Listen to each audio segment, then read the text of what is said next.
여러분 순종하기를 즐겨 하십니까?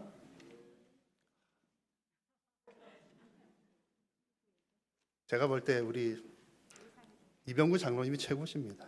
맨 앞줄에 앉으셔가지고 아멘도 제일 크시고. 여러분 순종하기를 즐겨 하십니까? 네, 감사합니다.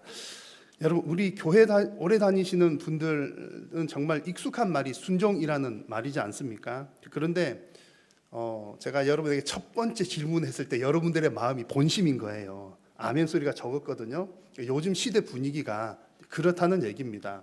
순종 그러면 누구를 이렇게 따라가는 건데, 요즘 시대적인 분위기나 어떤 정서는 누구 따라가는 게 중요한 게 아니라 내 의지가 내가 중요해, 이런 분위기거든요. 그래서 자녀들을 양육할 때도 보면 과거에는 아이들에게 너 부모에게 순종하는 게 좋은 일이야, 가치 있는 일이야, 이렇게 가르치고 사회 질서에 순응하는 게 좋은 일이야, 가치 있는 일이야, 이렇게 가르쳤잖아요. 근데 요즘에는 뭐 사건 사고도 있었고 뭐 여러 가지들이 있지만 순종하거나 순응하는 게 가치 있는 것이 아니라 너의 판단, 너의 선택, 너의 자유가 더 중요해, 가치 있는 일이야, 이렇게 가르치는 분위기입니다. 그러다 보니까 이게 이제 교회에도 점점점 들어오는 거예요. 그래서 과거에는 교회 다니는 사람은 뭐 하면 순종, 하면 순종 그러시던 분들도 이제 시대가 막 바뀌다 보니까 하면 왜, 하면 왜, 이제 먼저 한번 이렇게 반응을 하시는 거죠.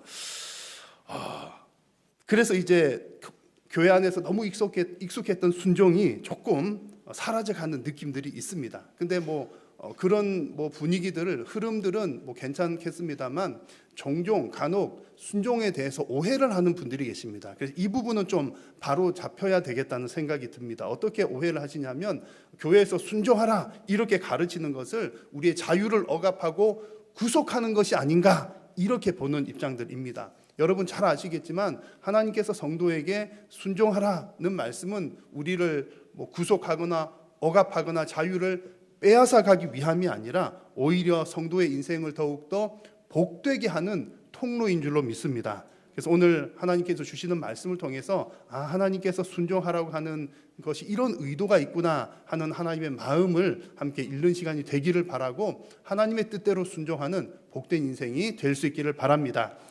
자, 오늘 읽은 성경의 내용은 예수님께서 제자들을 부르시는, 특별히 이제 어부의 일을 하는 사람, 물고기 잡는 사람들을 부르시는 장면입니다. 이게 제자로 부르는 장면인데, 여러분 제자라는 단어를 들으면 느낌이 어떤 느낌이 드십니까?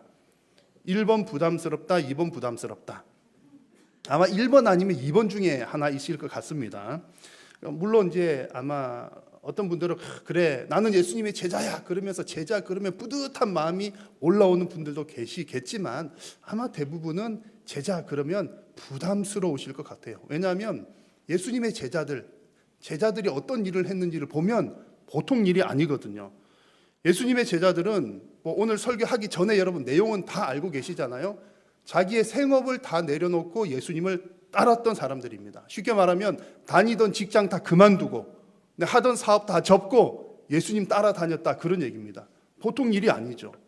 뿐만 아니라 대부분의 제자들은, 이 12제자들은 신앙적인 이유 때문에 순교를 당했던, 목숨을 잃었던 사람들입니다. 오늘 본문에 나오는 사람 중에서도 세베대의 아들 야고보 같은 경우에는 첫 번째 순교자, 헤롯 왕에게 목숨을 잃은 첫 번째 순교자였고, 시몬 베드로 같은 경우도 나중에 로마에서 네로 황제 때 십자가에 거꾸로 매달려서 순교를 당했다, 이렇게 전해져 옵니다. 그러니까 예수님 제자가 되면 이거 보통 일이 아니구나, 그러니까 부담스러운 거죠. 제자라고 하는 이런 역할만 해도 참 부담스러운데, 나 자신을 돌아보면 그 부담감이 더 커지는 겁니다. 아니, 믿음이 좋은 사람, 대단한 사람들은 이런 일 정도 할 수 있겠지만, 나 자신을 보면 나는 보통 사람인데, 나는 그럴 만한 믿음도 없는 것 같은데, 자격도 없는 것 같은데, 나는 제자라니 나하고는 거리가 먼 얘기야, 이런 생각이 들만 합니다. 자, 여러분들께 한번 질문을 드릴게요. 이렇게 어려운 제자의 길, 우리 성도들은 반드시 가야 됩니까? 모두가 다 제자가 되어야 합니까? 아니면 안 되어도 괜찮습니까? 믿음이 좋으십니다. 아멘입니다. 모두가 다 되어야 합니다라고 대답하신 분이 6분 정도 계셨던 것 같아요. 자, 이 질문에 대한 제자는 정말 모든 예수 믿는 사람 모두가 다 제자가 되어야 하는 건가?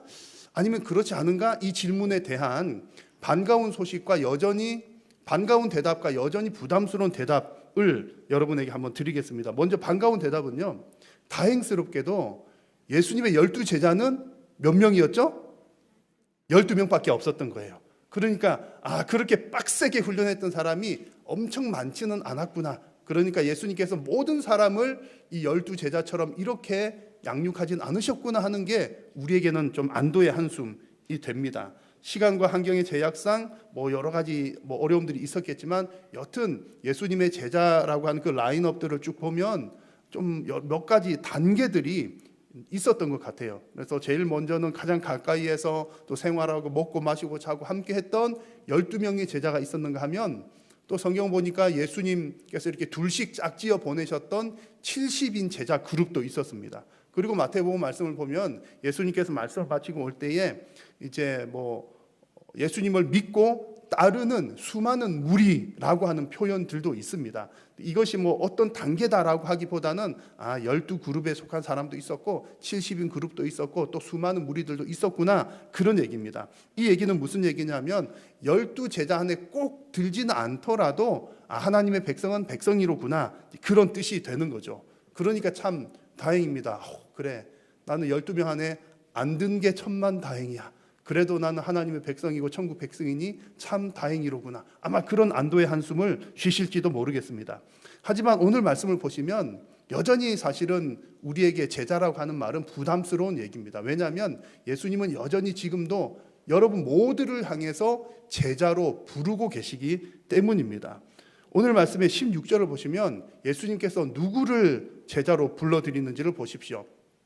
예수님의 제자가 되는 대상자들은 대단한 학식을 가지거나 대단한 능력을 가진 사람이 아니라 보통의 사람이었습니다. 누구들이었죠? 그들을 불렀는데 그들은 뭐 하는 사람? 어부, 물고기 잡는 어부였더라 그랬습니다. 예수님은 어부들을 지금 제자로 부르고 계십니다. 당시에 어부라고 하는 이 직업은 그냥 먹고 살만한 아주 나쁘지 않은 그냥 그나마 안정적인 직업군에 속한 일이었지만 여튼 보통의 사람들이었다라는 얘기입니다. 아주 특별하거나 큰 능력이 필요하거나 그런 게 아니라 그저 가업을 이어서 우리 할아버지도 물고기 잡으셨고 아버지도 물고기 잡으셨고 나도 어릴 때부터 물고기 잡는 거 보고 배우다 하다 보니 이제 이렇게 해서 먹고 안정적으로 살아가는 사람들, 보통의 사람들이었다는 얘기입니다. 예수님께서 어부를 제자로 부르셨다는 말은 특별한 사람이 아니라 보통의 사람들을 부르셨다는 얘기죠. 여러분, 예수님을 믿고 따르는 일은 성적순이거나 재물순이거나 건강순이 아니라는 얘기입니다. 심지어 예수님을 믿고 따르는 일은 능력순도 아니라는 겁니다. 그러면 무슨 순일까요?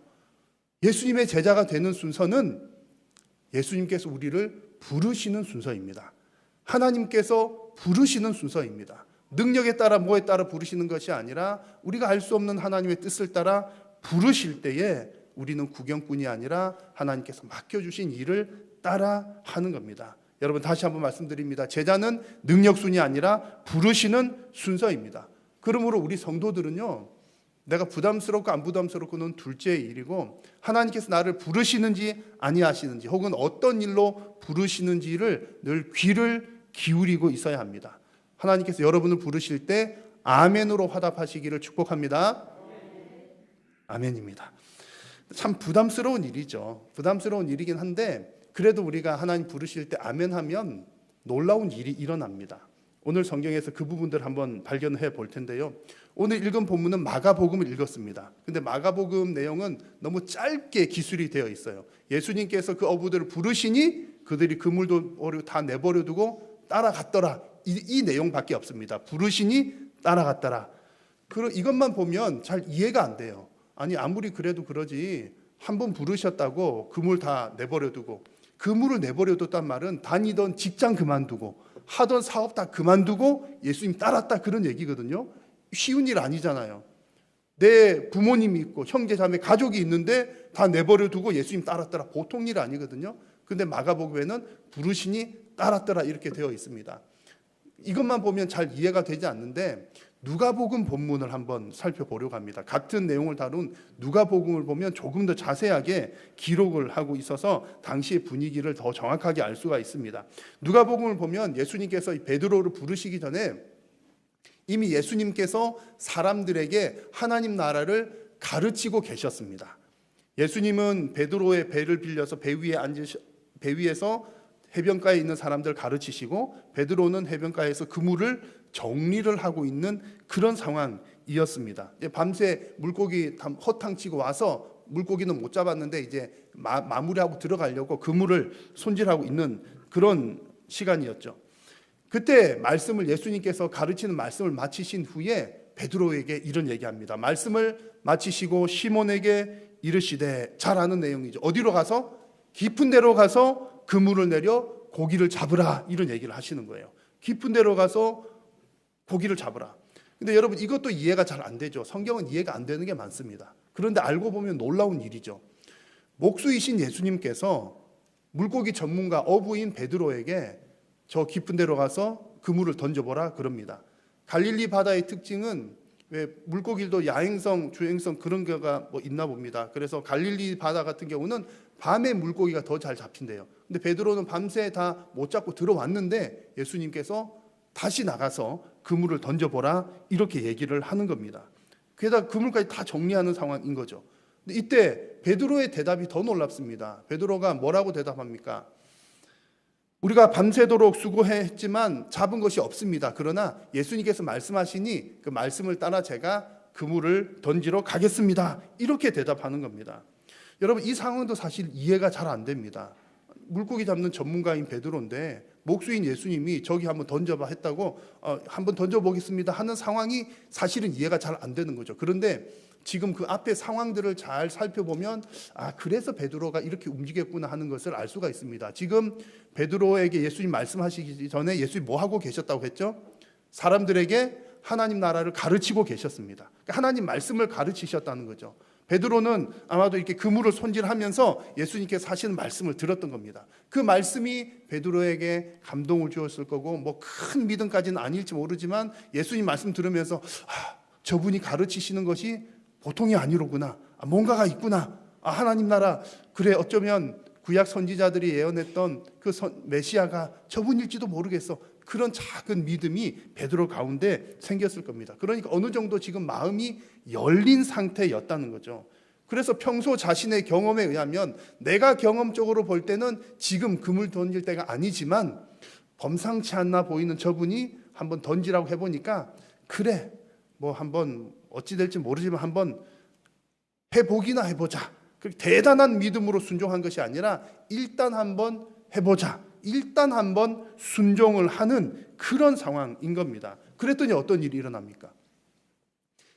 다시 한번 말씀드립니다만 베드로가 이제 흐름을 잘 볼 때 느낌상 대단한 믿음으로 순종한 것이 아니고 뭐 그냥 저분이 보통 분 아닌 것 같으니까 한번 해보자, 일단 한번 순종해보자 했는데 갔더니 고기가 어마어마하게 잡힌 겁니다. 너무 많이 잡혀가지고 친구 배까지 불러서 이 두 배에 이렇게 나누어서 함께 가득 실었던 겁니다. 여러분, 이 장면은 전문 어부가 실패했던, 고기잡이 실패했던 일을 하나님의 아들이신 예수님께서 가능하게 하신 기적이었습니다. 기적. 이 사건은 기적입니다. 예수님께서 이 기적을 보여주신 이유가 무엇입니까? 이것뿐만 아니라 예수님께서 여러 가지 기적들을 보여주시는 이유는 예수님이 하나님이신 것, 예수님이 하나님의 아들이신 것을 보여주시기 위함입니다. 이 사건을 통해서도 예수님이 하나님이신 것을 보여주셨고, 그리고 순종하는 베드로에게는, 순종한 그 사람에게는 그물이 찢어지도록 하는, 고기가 잡히는 기적을 경험하게 하셨던 겁니다. 여러분, 하나님께서 우리들에게 무언가를 요구하실 때 순종하라, 뭐하라 요구하시는 것은 우리의 것을 빼앗아가기 위함이 아닙니다. 하나님이 뭐 필요하시니까 너희들 시간도 내, 물질도 내, 너희들 이런 일도 해, 저런 일도 해, 순종을 요구하시는 것이 아니라 오히려 하나님께서 우리에게 순종을 요구하시는 것은 풍성하게 채우시기 위함인 줄로 믿습니다. 물론 때로는 예수님의 제자들 가운데 목숨까지 잃는 순교하는 사람들이 많이 있었지만, 그런 어려운 결단이긴 하지만 이거 보세요, 제자의 길 가니까 이렇게 다 목숨까지 잃잖아요. 그렇게 보일지도 모르지만 작게 보면 개인적으로 보면 그러하지만 그들의 순교의 결과로 오히려 수많은 사람들이 복음을 받아들이게 되는 또 풍성한 열매를 맺게 하신 것이요, 또 그들에게는, 순교자에게는 놀라운 영광이 있는 것입니다. 그래서 여러분, 하나님께서 성도에게 어떤 헌신과 결단, 순종을 요구하실 때는, 그때는 나는 이해가 되지 않을 수도 있습니다. 때로는 하나님 이렇게 힘든데 왜 나에게 그것까지 요구하십니까? 힘들 수도 있지만 일단 순종을 해보면 하나님의 기적을 경험하게 됩니다. 여러분, 다시 한번 말씀드리지만 순종은 하나님께서 우리에게 무거운 짐을 지워주시는 것이 아니라 순종은 성도에게 주신 은혜의 통로요, 축복의 통로인 줄로 믿습니다. 만일 우리가 순종하지 않으면 누가 손해를 볼까요? 우리가 순종하지 않는다고 해서 하나님께서 손해보시는 것은 전혀 없습니다. 만약 뭘 해야 되는데 하나님께서 우리에게 순종해라 했는데 우리가 안 했어요? 그러면 하나님은 돌들을 통해서도 무엇을 통해서도 하나님의 일들을 이루어 나가십니다. 성도가 순종하면요, 그 일이 우리에게 복된 일이 되는 겁니다. 하나님의 역사의 현장에 있기 때문이죠. 출애굽할 때 홍해 갈라지는 사건 아시죠? 그 사건 한번 떠올려 보십시오. 홍해가 갈라졌다는 것은 대단한 기적입니다. 앞에 이렇게 이스라엘 백성들이 애굽에서 나와서 쭉 가는데 앞에는 이제 바다가 막혀 있습니다. 더 이상 갈 곳이 없고 뒤에는 애굽의 군대가 말 타고 병거 타고 금방 막 쫓아옵니다. 그런 상황에서 하나님께서 모세에게 말씀하시죠. 지팡이를 들어서 홍해를 향해 너의 팔을 들어라. 그렇게 했더니 홍해가 밤새 동풍이 불게 하셔서 홍해가 쫙 갈라지는 기적이 일어났던 겁니다. 근데 만약 이 상황에서 상상을 해가지고 이 상황에서 만약에 하나님께서 모세에게 너 지팡이를 이렇게 팔을 들어라 이렇게 하셨는데 모세가 하나님 지금 무슨 말씀하시는 거예요? 지금 앞에는 바다 막혀 있고 뒤에는 애국 군대 금방 쫓아오고 백성들은 울고불고 난리가 나고 원망하고 불평하고 왜 우리를 여기 데리고 나왔냐? 그래서 사람들 수습하는 것도 지금 정신없어 죽겠는데 팔 들고 있으라니요. 하나님 무슨 말씀이십니까? 저 지금 바쁘니까 나중에 얘기하세요. 그래가지고 만약에 모세가 순종하지 않았다면 이스라엘 백성들은 구원을 받았을까요? 못 받았을까요?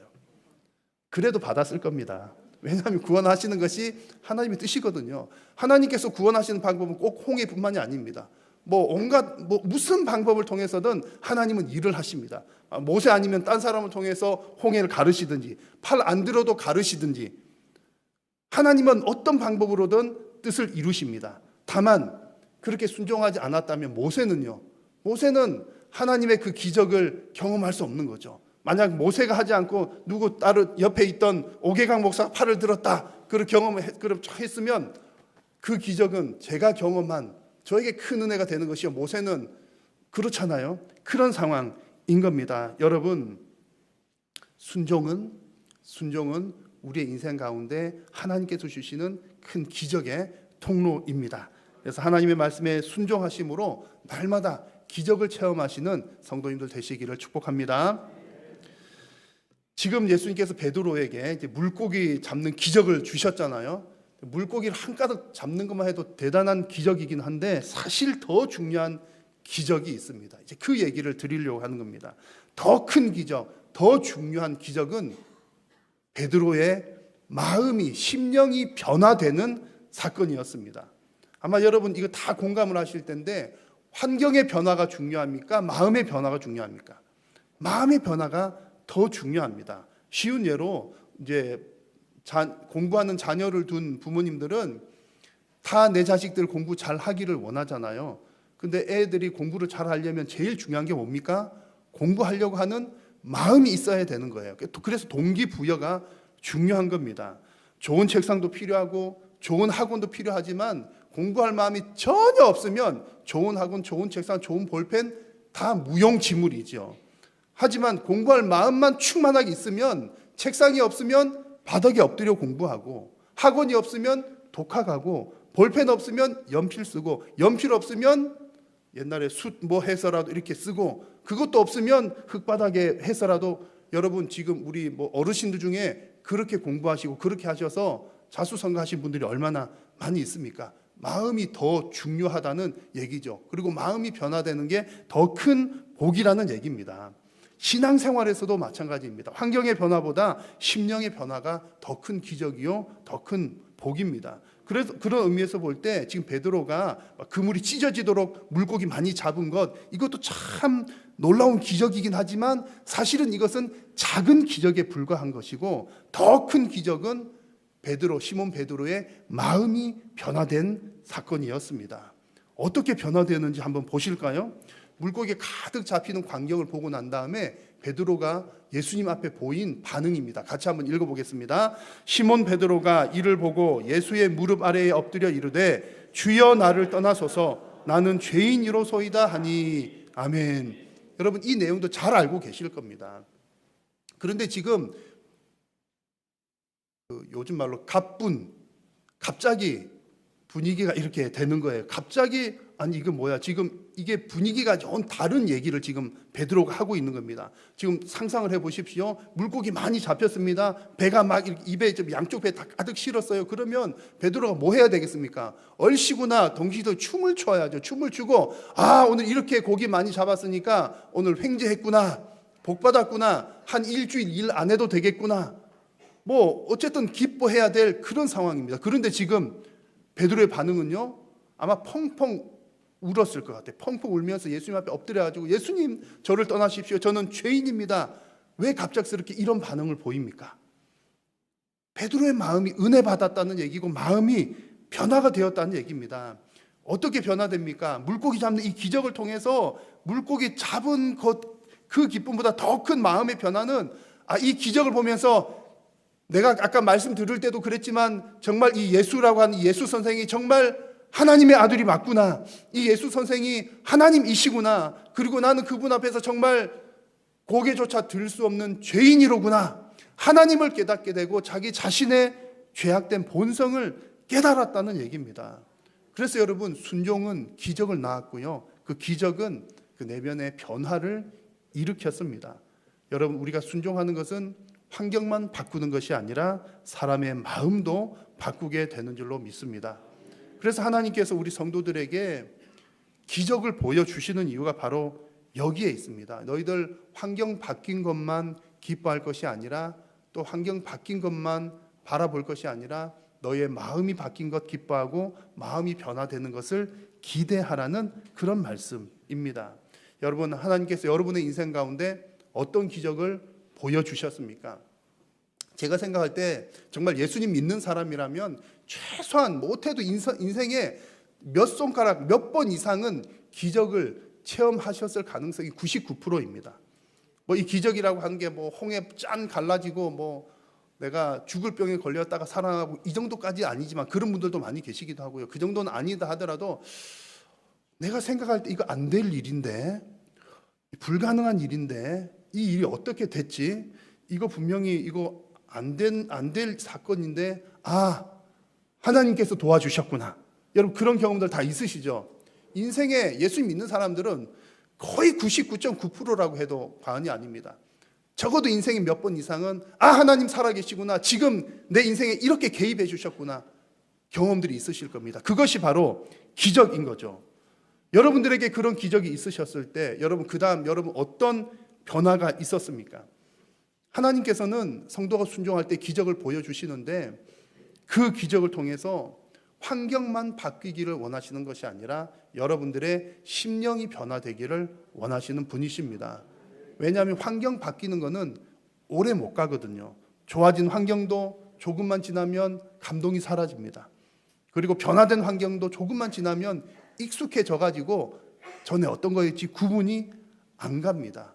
그러나 심령이 변화되고 내 마음이 변화되면 어떤 환경, 어떤 형편 가운데서도 범사에 감사하고 항상 기뻐하는 인생으로 변화가 되는 것입니다. 그래서 여러분의 인생이 순종이 기적을 낳고 기적이 여러분들의 심령을 변화시키는 그런 복된 인생들이 되시기를 주님의 이름으로 축복합니다. 지금 누가복음에 나오는 사건들을 좀 말씀을 드렸고요. 다시 마가복음으로 이제 돌아가겠습니다. 누가복음의 말씀을 살펴보니까 오늘 이제 마가복음에서 짧게 기록된 것, 예수님께서 부르시니 따라갔더라, 따라가게 된 이유들을 우리가 이제 조금 알게 된 겁니다. 오늘 말씀의 18절을 보시면 예수님께서 베드로와 안드레에게 나를 따라오라 하셨을 때 그들이 다 그물을 버려두고 따랐다고 했습니다. 20절 말씀을 보면 야고보와 요한을 부를 때에도 그들은 이제 아버지까지도 다 내버려두고, 가족 내버려두고 예수님을 따라갑니다. 내 직장 다 버려두고, 내 사업 다 접어주고, 심지어 가족까지 그냥 내버려두고 예수님 따라갔다. 보통 일이 아닙니다. 따라오라 하니까 따라가긴 따라간 건데 보통 순종이 아니라 아주 큰 순종을 하게 된 거죠. 근데 이 큰 순종이 그냥 뭐 대충 어쩌다가 일어난 것이 아니라 누가복음 본문에서 살펴본 것처럼 예수님의 말씀을 듣고 작은 순종을 했더니 기적을 경험하고 그것이 더 큰 순종을 낳는 그런 과정을 통해서, 그런 심령의 변화를 통해서 상상할 수 없는 큰 순종까지 가게 되었던 겁니다. 여러분, 그물을 던지라 했을 때 그물 던지는 것에 대한 순종은요, 작은 순종입니다. 그런데 그 작은 순종이 내 인생을 다 주님 앞에 던져 놓을 만한 큰 순종으로 이어졌습니다. 여러분, 작은 순종이 큰 순종을 낳는 줄로 믿습니다. 오늘 이 말씀을 보면서 제가 우리 성도님들에게, 자, 여러분의 인생을 하나님께 던지십시오. 아멘 하신 분 짱이십니다. 라고 저는 사실은 얘기를 안 하고 싶기도 하고 해봐야 별로 소용도 없을 것 같기도 해요. 왜냐하면 여러분 지금 직장 그만두십시오, 뭐 가족 내버리고 가십시오, 제가 그 다음에 어떻게 책임지려고요? 보통 일이 아니라는 얘기거든요. 그래서 뭐 직장 이런 걸 떠나서 하나님 앞에 우리가 대단한 순종하는 것은 사실 저도 자신이 없기 때문에 여러분 꼭 그렇게 하십시오 이렇게 말씀드리기가 곤란합니다. 그러나 오늘 말씀처럼 하나님 앞에 여러분 작은 순종하십시오, 저기 가서 그물 내리십시오, 저기서 그물 내리십시오, 이것을 얼마든지 말씀을 드릴 수 있는 겁니다. 왜냐하면 하나님이 어떤 분인지 알고 예수님이 어떤 분인지 안다면 이 정도 작은 순종은 여러분 그렇게 어렵지 않기 때문입니다. 그러나 여러분, 이 작은 순종이 얼마나 중요한지, 이렇게 성도가 작은 순종을 할 때에 성령 하나님께서 그 순종을 큰 순종으로 변화시켜 줍니다. 우리가 믿음이 좋아서 대단한 순종을 하는 것이 아니라는 말씀입니다. 예수님의 제자들도 그렇게 인생을 다 바칠 수 있는 것이 있었던 이유는 그들이 대단한 사람들이었기 때문이 아니라 그들도 그냥 물고기 잡는 보통 사람들인데 예수님의 말씀을 듣고 작은 순종했더니 성령께서 힘주시고 변화시켜 주셔서 큰 순종까지 이르게 되었던 겁니다. 여러분, 이 과정이 너무나 중요합니다. 다시 한번 말씀드릴게요. 예수님 말씀을 듣습니다. 말씀을 들으니까 조금 순종할 마음이 생겨요. 조그마한 순종을 했습니다. 작은 일에 순종했더니 하나님께서 더 큰 믿음 주시고 더 큰 순종할 수 있도록 해 주셨습니다. 여러분의 믿음은 얼마나 크십니까? 크기가 중요하지 않습니다. 작더라도 염려할 것 없습니다. 하나님 말씀을 잘 들으시고 하나님께서 나를 부르시는 그 부르심에 작은 것부터 아멘 하고 순종을 해 보십시오. 그러면 하나님께서 여러분의 인생 가운데 기적을 경험하게 하시고 큰 믿음을 더하시며 큰 순종 이룰 수 있도록 인도해 주실 줄로 믿습니다. 그 과정을 통해서 여러분 인생 가운데 큰 복이 있으시기를 바라고 저와 여러분들을 통해서 하나님께서 기뻐 영광 받으시기를 축복합니다. 기도하겠습니다. 살아계신 하나님, 고맙고 감사합니다. 오늘도 하나님께서 하나님을 예배하는 복된 자리에 하나님의 백성들을 부르시고 또한 하나님 말씀하여 주시니 감사합니다. 하나님, 우리에겐 믿음이 없지만 하나님 말씀 듣고 작은 일에 순종할 때 기적을 경험하게 하시고 인생 가운데 큰 믿음 허락하여 주옵소서. 예수님의 이름으로 기도드립니다. 아멘.